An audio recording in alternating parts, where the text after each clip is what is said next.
আসসালামু আলাইকুম। কেমন আছেন আপু এবং ভাইয়ারা? আমি তো আলহামদুলিল্লাহ অনেক ভালো আছি। চলে আসলাম সকাল সকাল। তানজিনাকে কি জানি দিলাম লাঞ্চ বক্স, মনে করতে পারতাছি না।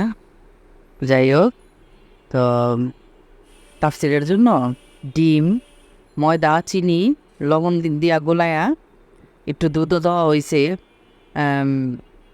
প্যানকেক বানায় দিতাছি। আর আমরা একটু অন্যরকম প্যানকেক খাই। হ্যাঁ, প্যানকেক বাট দেশীয় স্টাইলের, চাপটির স্টাইলের চাপটি প্যানকেক এটার নাম দিছি আমি। হ্যাঁ, ওইভাবে আর কি একটু মোটা মোটা হয় তো, ওইভাবে কেউ খাইতে চায় না। আর এভাবে পাতলা কইরা চাপটির মতন করে বানাই দিলে তাফসিরে যে চা দিয়া ভিজায় খায়। তো তোমার মনে করো যে এ কারণে এটার আমি নাম দিলাম চাপটি প্যান কেক। এটাই সুন্দর হবে। আর সাথে একটা আম গাইটা দিলাম। তো প্যানকেক হলে কি হবে, সব কিছু ওর চা লাগে, চা ছাড়া কোনো কিছু খায় না। আর এখন যদি এই নিচে পাঠাই যে একটা পারোটা নিয়ে আসো, পারোটা দেওয়া চা খাও, তাহলে অনেক দেরি হয়ে যাবে আরও। আর ওরে নিচে পাঠানো মানে কি বলবো, রীতিমতো যুদ্ধ যুদ্ধ জয় করার মতন। ওই কারণে তাড়াতাড়ি একটা প্যানকেক বানায় দিলাম ডিম দিয়া, যে চা দিয়া খাও আর আমও খাও সাথে। আর একটু পরে রান্না করা হয়ে যেতেছে, দুটার মধ্যে ইনশাল্লাহ ভাত দিয়া দিব রান্না হইলে। তারপর ঘর বাড়ি গুছাইলাম, গুছাইয়া রান্না করতে আসলাম। তো বৃষ্টির কারণে দেখতাছি ফেসবুক, তারপর ইউটিউবে সবাই এটা দেখতাছি খালি খিচুড়ি, গরুর মাংস, তারপর ইলিশ খিচুড়ি। তো আমরা এই বৃষ্টিতে গরুর মাংস বেরি করি নি গা। পরে আজকে চিন্তা করলাম যে না, এত সবার ভিডিও দেখতাছি, আমারও খাইতে ইচ্ছা করতেছে, কিন্তু খিচুড়ি তো কেউ খাইতে চায় না বাসায়। ইদানিং খিচুড়ি কেউ খাইতেই চায় না। তো এই কারণে ভাত দিয়েই খাবো, বাট মাংসটা রান্না করি, ঠান্ডা ঠান্ডা আছে খাই, এই আর কি। আর ঘরে থাকলে তো এরকমই কুরকুরানি, যে খাইতে মন চাইলেও বাইরে করলাম খাই। আর পাশের চুলায় ছোট মাছটা বেশি দিন ফ্রিজে রাখতে চাইতাছি না, বেশি দিন রাখলে কিন্তু মাছের মজা, টেস্টটা চলে যায়। তো ওই কারণে আজকেও সেম দুন্দুল আলু দিয়ে, আর পটল ছিল দুইটা, পটল দুইটাও কাইটা দিয়ে দিছি। আর চচ্চড়া করবো আজকে ছোট মাছটারে। আর কোনো নাই তো, বাজি বুজি আইটেম নাই তো, তো ওই কারণে একটা ছোটো মাছের চচ্চড়ি করতেছি। আর আমার একটা আইটেম দিয়ে ভাত খাইতে ভাল লাগে না, অভ্যাস খারাপ হয়ে গেছে গা, 2-3টা আইটেম দিয়ে খাইতে খাইতে। তো তোমার মনে করো যে সুন্দর করে কষায় নিতেছি, আদা রসুন দিলাম, হলুদ গুঁড়া, মরিচ গুঁড়া দিলাম। দেখো কালারটা কিন্তু মাশাল্লাহ খুব সুন্দর আসছে কালারটা, তাই না? তো তোমার মনে করো যে আসলে কষানোর মধ্যেই মজা, তরকারি যত কষাইবা অতই মজা তরকারি, হলুদ মরিচের গন্ধটা চলে যায়। আর এই চুলায় তোমার মাংসটা একটু নাড়াচাড়া আর একটু ভালো করে দিয়ে দিলাম।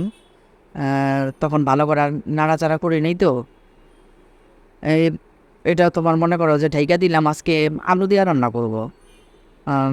আলু দিয়া খাই নাই তো, তো তোমার মনে করো যে আজকে আলু দিয়ে রান্না করি, কারণ ভাত দিয়া খাবো তো, আলু দিয়া রান্না করলেই ভাল লাগবো। তো তোমার মনে করো যে এই চুলা দিয়ে দিলাম তরকারিটা। তো তরকারিটা তোমার মনে করো যে আবার সুন্দর করে একটু নাড়াচাড়া দিয়ে মিশাই নিলাম, মিশায়া। আর আজকালকার কি যে বুঝি না, দুন্দুল থেকেও পানি উঠতে চায় না, এর জন্য একটু পানিও দিয়ে দিলাম, হালকা হালকা পানি দিয়া একটু লবণ দিয়ে এখন ডাইকা দিব। তো তোমার মনে করো যে তরকারি রান্না করতে বেশি সময় লাগে না, ছোট মাছের তরকারি। আর দুলদুল তরকারি তো 5 মিনিট লাগে সিদ্ধ হইতে, বেশি সময় লাগে না। এই যে দেখো কালারটা কিন্তু মাশাল্লাহ খুব সুন্দর।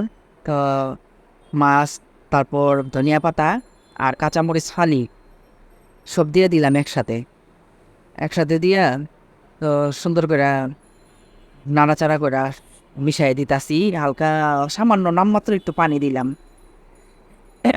আর এখানে মাংসটা কষানো হয়ে গেছে, অর্ধেক সিদ্ধ হয়ে গেছে গা মাংসটা। কাঁচামরিচ আর আলু দিয়ে দিলাম। তো এখন ভালো করে তেল উঠলে তারপরে পানি দিয়ে দিব। আর আজকে ওই যে পাশের চুলায় রান্না করতেছি, গরম গরম পানি দিতে পারি নাই। গরম পানি দিলে ভাল লাগতো। গরম পানি দিলে তোমার মনে করো যে মাংসর টেস্ট কিন্তু দ্বিগুণ হয়ে যায়। সরি, ঠান্ডা পানি দিলে অত একটা টেস্ট লাগে না। যাই হোক, সবসময় আসলে পসিবল হয় না। তো একটা ওই যে ইলেকট্রিক কেটলিগুলো আছে না, বলতাছি একটা কিনবো, ভুলা যাই মার্কেটে গেলে একটা কিনে আনবো। তো হয়ে গেল গরম গরম ভাত, তারপর ছোটো মাছের চচ্চড়ি, আর এই যে মাংসর তরকারি। আবার পান্দিনার জন্য আবার আলাদা একটা বাটিতে উঠায় রাখলাম, কারণ ও খায় সবার শেষে রাত্রে আইসা। কি পিস থাকে না পিস থাকে, তাই না? তো আসলে আমি চাই যে আমার মেয়েটার জন্য উঠায় রাখি, ওর পছন্দের মতন পিসগুলো উঠায় রেখে দিই। আসলে ওরে আবার গরম করে দিব, এই আর কি। তো তোমার মনে করো যে ডিসিপ্লিন না বইলা খাওয়া শুরু করলাম। ছোটো মাছ তো অনেক কম খাই, কাটার ঝামেলা, গরমের ঝামেলা, সব কিছু মিলাইয়া যখন রান্না করি তখন যে এত ভাল লাগে কি বলবো। আসলে আমরা ছোটোবেলাটা, আমরা 90 দশকের মানুষ, আমরা মাছই খেয়েছি, আমরা মাছ খাইয়াই বড় হয়েছি। আমরা দেশে, আমাদের দেশের বাংলাদেশের নদীর যে মাছগুলা, দেশীয় মাছ, এই মাছগুলা খাইয়া আমরা বড় হয়েছি। আমাদের পুরান ঢাকা, আমার মার বাসা চকবাজার, তো সোয়ারি ঘাটে টাটকা মাছ উঠতো। আমার আমার বাবা সকালে ভোরবেলায় উঠা ঘাটের থেকে মাছ নিয়ে আসতো। আর ঘাটের মাছ মানি ভোরে উঠা যাইতে হয়, সকাল 8টা বাজে 9টা বাজে গেলে মাছ পাওয়া যায় না, বিক্রি হয়ে জায়গা। যাই হোক, খাওয়া দাওয়া শেষ করে রেস্ট নিলাম, ভিডিওর কাজ টাজ করলাম। আর এই যে দেখো 7টা বাজে আসলো আইসা, আগে ওর রুমের ব্যাগ, ঘড়ি, ছাতা যা যা আছে সব তোমার মনে করো যে মুছলো, মুইসা তারপরে এখন আবার এই যে অফিস থেকে আসছে, আমার কথা হইতাছে তুই ডাইরেক্ট গোসল করতে জাগা, আমি তরকারি গরম করি, বাটটা খা, তাই না? না, এই যে তোমার মনে করো যে এই আজিরার কাজ করতেছে পা দিয়া, ঘর মুছছে, সে কত ট্যালেন্ট। আরে আজকাল থেকে না, এই তোমার স্কুল বলো, কলেজ বলো, মার্কেটে গেল, ঘুরতে গেল, বেড়াইতে গেল, যেখানেই গেল, দাওয়াত খাইতে গেল, আইসাই কি করে ঘরবাড়ি গুছাইয়া পা দিয়া একটা এই প্রত্যেকটা ঘর মুছা দেয়। আর এখানে এই যে ভিডিও ছাড়ার কাজ চলতেছে, তো তোমার মনে করো যে তার যে কত টেকনিক কাজ করার। তো টেকনিক দেখতে হলে আমার ভিডিও দেখবেন, তো তানজিনার টেকনিকগুলো আপনারা শিখতে পারবেন, বুঝছেন? আমি বলতেছি অনেক লেট হয়ে যাইতেছে, 7:30 বাজে যেতেছে, তুমি কখন গোসল করবা, কখন ভাত খাইবা? আজকে এই কি জানি দিছি, রুটি না পারোটাই দিছিলাম সকালে বানায়া, পারোটা দিছিলাম। আর এই তাপসিরে বারবার নামাইতেছে, নামও বিছনা জেনে নেই, এই গরম মুছবো, এই আর কি। তাপসিরে নামায় বিছনা ঝাড়তেছে যাইরা, তারপর আবার এই ঘরে পা দিয়া সবগুলো মুছবো। তো তোমার মনে করো যে ওই যে বলি না, আসলে মা মেয়ে দুইজনে বেশি কাজের, হ্যাঁ বেশি পরিষ্কার তো।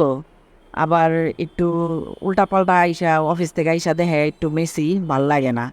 তো আবার নিজের মতন করে আবার একটু ঠিকঠাক কইরা ভাতটা খাইয়া যখন খাটের উপরে বসবে, সারাদিন অফিস করে, মোবাইল তার ধরে না, অফিসে তো অফিসে কাজই করে। তো পার্সোনাল কাজের জন্য মোবাইলটা যখন ধরে, তখন ফ্রেশ বিছানা, ফ্রেশ ঘর, চারিদিকে তাকাইলে ওর মনটা একটু ভাল লাগে, শান্তি লাগে। কারণ আমি জানি ওর মনের ব্যাপার আমার মনের ব্যাপার সেম একই, আমারও সেম একই অবস্থা। এই ঘরবাড়ি ঠিকঠাক থাকলে, মোবাইলটা নিয়ে খাটে বসা চালাইলে, চারোদিকে যখন তাকাই আর যখন দেখি যে না আমার বাসাটা ফ্রেশ আছে, মাশাল্লাহ খুব সুন্দর লাগতাছে, হ্যাঁ যে জায়গায় যেটা সেই জায়গায় সেটাই আছে, মানে কি যে শান্তি লাগে, কি আর বলবো, অনেক শান্তি লাগে। তো এই টেকনিক মোছা দেখাইতে আমি বিদায় নিয়ে নেই। আল্লাহ হাফিজ, ভালো থাকো, সুস্থ থাকো, কেমন?